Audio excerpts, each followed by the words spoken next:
Hello and welcome to day 100. Yes, we've hit 100 days and we are getting to know God by learning about the stories and the goodness that He has given all of His people throughout the Bible times. So we're on day 100 and it can be found, it's the story of the defeat of the champion, which can be found in Judges 16. Day after day, Delilah went on pleading with Samson to tell her the secret of his strength. She set her heart on the rich reward that the Palestine leaders had promised.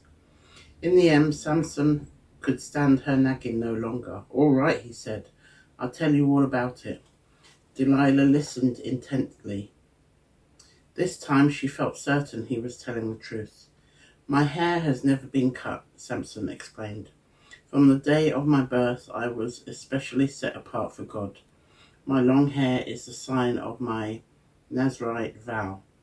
If my hair should be cut, my vow to God would be broken, and the great strength that God has given me would be lost. I would no longer be stronger than any ordinary man." Delilah set at once for the doubting Palestine rulers. "This time I promise that I will hand him over to you, weak and helpless," she said. The rulers arrived, bringing their silver, and Delilah hid them while she talked pleasantly to Samson. Then gently she lured him to sleep, his head on her lap. With a glance, she signaled to the Palestinians to come and cut off Samson's hair. She looked at the shorn head and then called out, "Get up, Samson! The Palestinians are here!" Samson stretched, then stood up, ready to brace himself to fight off his attackers.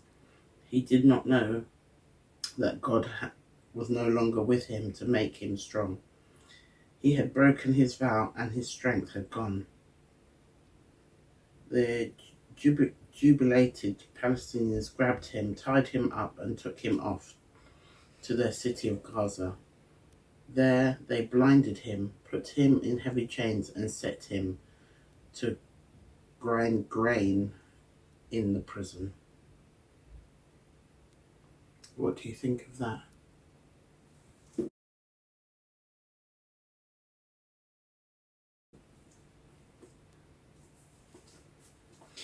Samson had a gift from God, a gift that he was blessed with,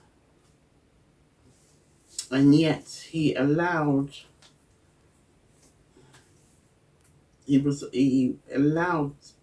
his wife, who he had learned that she couldn't be trusted because of the riddle that he had said previously. We heard about that in about 2 stories ago.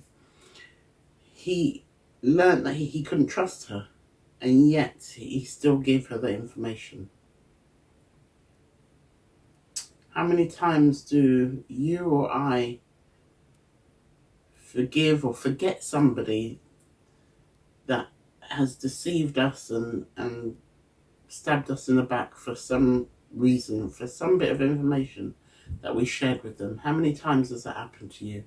And yet you still go back and you still give them more information that they can use against you.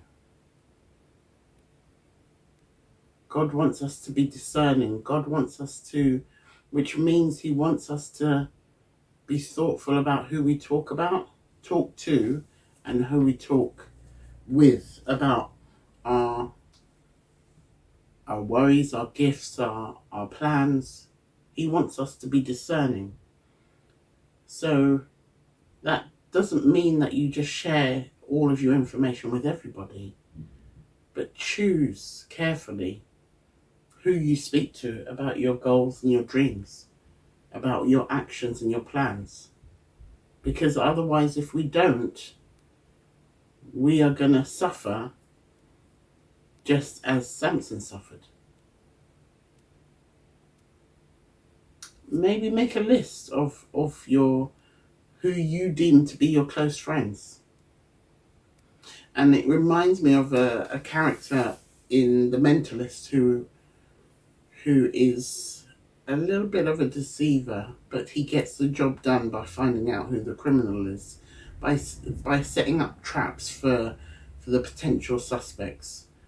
And it is a bit deceptive. However, he knows that one of those people have committed the crime, and so therefore he might plant the seed that, oh, do you know Jim Summons?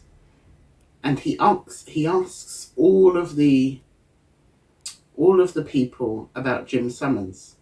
Now, in this episode, Jim Summons was a person who owned a house that was up for sale, and obviously that house was still registered to this Jim Summons. And he asked everybody who was a potential suspect about Jim Summons. And the actual killer was like, well, if this Jim Summons knows something about what I've done, I need to get rid of him.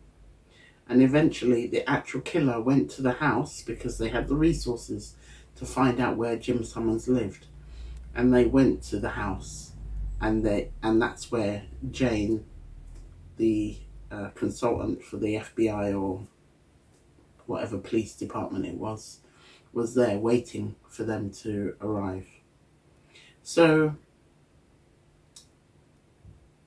you have to learn and find out who truly is in your camp, who truly is for you, and who's not for you.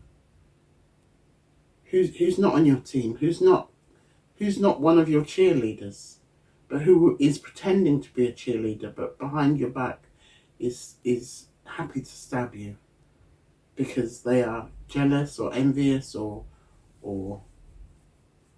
greedy, just like Delilah was greedy for silver. I hope that helps somebody. God bless you.